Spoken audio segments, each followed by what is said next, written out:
Greetings once again, friends, and live from Retro Central. My name is Peter, and this is Consolation. As always, I thank you very much for taking the time to check out my work. I really do appreciate it. A special hello to my friends at Retroware who are viewing this video as part of my most recent consolation piece for the website. I hope that you'll enjoy this video as well. Today's video celebrates the 20th anniversary of the release of the Sony PlayStation here in the US. The PlayStation is one of my top 5 personal favorite video game platforms of all time. Right up there in conversation with the NES, the Super NES, the Sega Dreamcast, and the PlayStation 2. Not quite in that order. That's a video for another time. But it gives you an idea of the company or in terms of how highly I regard the PlayStation and its meaning to me. The PlayStation lifespan, I equate several important life events. From buying this GX TV, which I kind of had to do, and you'll find out why in a little bit, to getting my first job in video game retail and how my PlayStation knowledge helped me to land that job. The first 2 games that I bought as a FuncoLand employee were NFL Blitz and Mortal Kombat 4. Both of those were PlayStation versions. Playing through Hot Shots Golf with my district manager was one of the ways that I got the job, in fact. And then the games, my goodness, there are so many great games for this system that I can't even list them all. Final Fantasy VII, Chrono Cross, and those are just a couple of RPG ideas. The remakes of Lunar and Lunar 2, and how Working Designs did a fantastic job with those.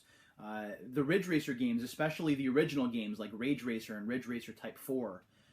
Medal of Honor, and how it was really the first original and really cool first-person shooter that really made the World War II thing kind of cool. Demo discs. I mean, I used to get demo discs up the wazoo through the official PlayStation magazine. I mean, I could go on and on about my favorite memories of the PlayStation, but it all starts back in the spring-summer of 1995, after I had played an import version and Ridge Racer at Fantasy Realms in Springfield, a video that I've made already talking about how I found out about the PlayStation. Those of you on Retroware probably read the article as well. But affording $450 between the system, the 2 games that I wanted at launch, and a memory card and state tax was a bit challenging. I was working as an office assistant at a fastener company, so I was making minimum wage. I was living with my grandmother at the time, so expenses were a little bit less as we were splitting things, but it was still tough to manage to get all of that money put together within just a few months. I managed. I did wind up trading away a couple of systems, which I regret now, but I felt I had to do back then. And I was all paid off by early August, so it was playing the waiting game, crossing days off the calendar, reading video game magazines back to front. Anything that had PlayStation on it, I would read, reread, and 3-read to be able to find out any and all information I possibly could about the system. I had purchased the official PlayStation buyer's guide, which was published by the same people who did EGM, and I read that thing back to front 40 or 50 times. I was ready for this system to come out, and when September 9th finally rolled around, it was a Saturday, so I didn't have to worry about taking time off of work in order to enjoy it. I was going to get an entire weekend with the system, which was going to give me my fill and was going to really make all the excitement, all the waiting, all the hype worth it. I didn't sleep well the night before, so I jumped out of bed on Saturday morning, threw clothes on, got into my car, which was an '84 Ford Tempo back then, and sped to the Holyoke Mall at Ingleside in Holyoke, Massachusetts, which is about 10 minutes north of the Springfield, Massachusetts area, which is the birthplace of basketball, where the Basketball Hall of Fame is. From there, if you just get on Interstate 91, it's just a 10-minute ride. The mall was, and still is, here in the greater Springfield area, the biggest mall that there is. So I pull into the parking lot, half walk, half run to get inside. Wait in line, doesn't take long. Within an hour, I have my bag, which has my PlayStation and it has my memory card. Of course, this is unsealed, but it had a sealed memory card in it, and it had the 2 games that I purchased at launch, which were NBA Jam TE and Ridge Racer. So I get back home, lug the bag out of the car, slam the door, run into the house, upstairs to my room where my video game setup was, and I get to setting things up. At the time, I still had my Super Nintendo, which was on like a rack. On the TV was on top of the rack, and then underneath, almost like a wire entertainment center, underneath was my Super Nintendo, and then a spot to put my PlayStation. For those that haven't seen a PlayStation before, which is probably none of you, this is what the PlayStation looks like, although this is a model 7001. The lid, of course, pops open, which reveals the CD drive, and then you can close that. There's a power button here, a reset button here. On the back, the biggest change is that the original PlayStation had 3 composite jacks in the back, 1 for video and 2 for audio. There's also a power supply here, and then a parallel I/O port here, which is I think where the Game Shark went in later years, and a serial I/O port here. So I plug all the wires in to my 27-inch Zenith TV. I turn the system on, and the TV fires up, and this is what I hear. This is the first sound I hear. See the Sony Computer Entertainment logo. See the PlayStation logo, and it's just awesome. Now I have the sound running through, I had the sound running through my stereo back at the time, so it was even louder than that. I had the thing cranked. And then the game starts. But unlike this picture, the image is bouncing up and down, almost like the vertical hold is busted. And if you remember TVs back in the 80s and 90s, vertical hold is something that you kind of had to tweak and adjust if the picture would be kind of off-center or would be bouncing a little bit, if the reception wasn't quite right. You had the ability to fix these things. So I'm frantically messing with knobs in front of the TV trying to get the picture to straighten itself out, and it just doesn't happen. And there's no way you can play this game, or any game, with a picture that's just bouncing. So I was panicked, but not completely so. I told myself, maybe the game's just not right. If I put Ridge Racer in, maybe I'll get a better result. So I put Ridge Racer in and go through the boot up process again, getting excited again, and the same thing happens. Bouncing picture. So at this point, I was pretty defeated. But not completely, because the system must be defective, I thought. It's got to be the system. Maybe this was one that got dropped or damaged during shipping or something, and I can get another one. So I throw the system back in the box, put the games back in the bag, race back to Electronics Boutique, and the gentleman who was behind the counter was the same one who sold me the PlayStation earlier that day. And he looked at me quizzically as I came in with the bag, and as I put it on the counter, he asked if he could help me, and I was not happy. And I told him, I said, this system, is defective. I want another one.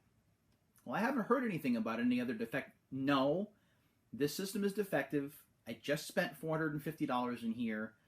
I want another one. So he asked me what was going on, and I explained to him the same story that I explained here in the video. And he said, all right.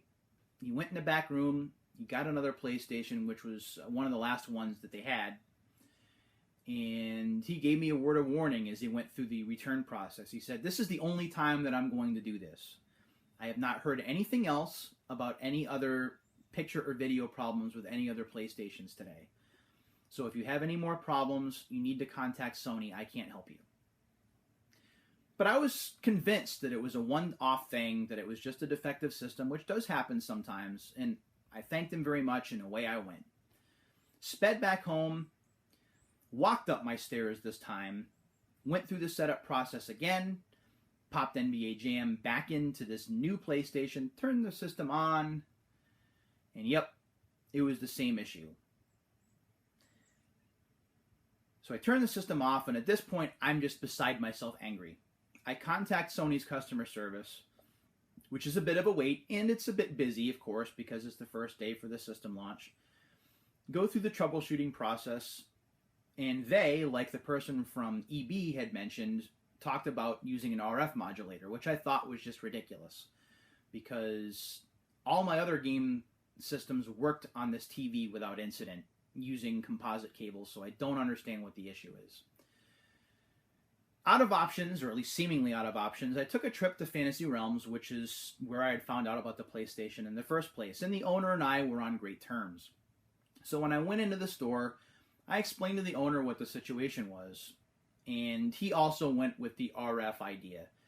Try the RF modulator, he said. If it doesn't work, bring it back to me, and then, we'll figure something else out at that point. It's the third trip out of the house that I'd made, and the third trip out to Holyoke/West Springfield that I had made that day, and I was beat. So by the time I got home with the RF modulator, I set everything up, and predictably, I got the same result. The picture started bouncing again. I knew I wasn't going to get any answers. So I went with the last option, and I took the system downstairs to my living room. Now, at that time, some of you may remember, I was living with my grandmother. My grandmother was closing in on 70 at that point. We were living with each other to help cut down each other's expenses for company. And because I had just been laid off from the phone company a year earlier, I was still trying to get my financial house back in order, which was another reason why getting the system was so challenging. So I pled with her. I said, my new PlayStation, my new video game console isn't working. Would you mind if I plug it in down here and try it? She said, sure, go ahead. So I set everything up using composite cables because her TV also had the composite input. Plug everything in, and wouldn't you know it, when I turn the system on, everything's working as normal. Well, there you go, she said. Go ahead and play. And that's exactly what I did for the rest of that day on Saturday. Is I played NBA Jam Tournament Edition until I couldn't play it anymore. I probably blew through about half of the teams in one sitting. In fact, my grandmother had to basically pull me off of the system so that I would have some dinner. And then I spent all day the next day going back and forth between Ridge Racer and NBA Jam, and it was a glorious weekend and really the precursor to my enjoyment with the system for the next few years.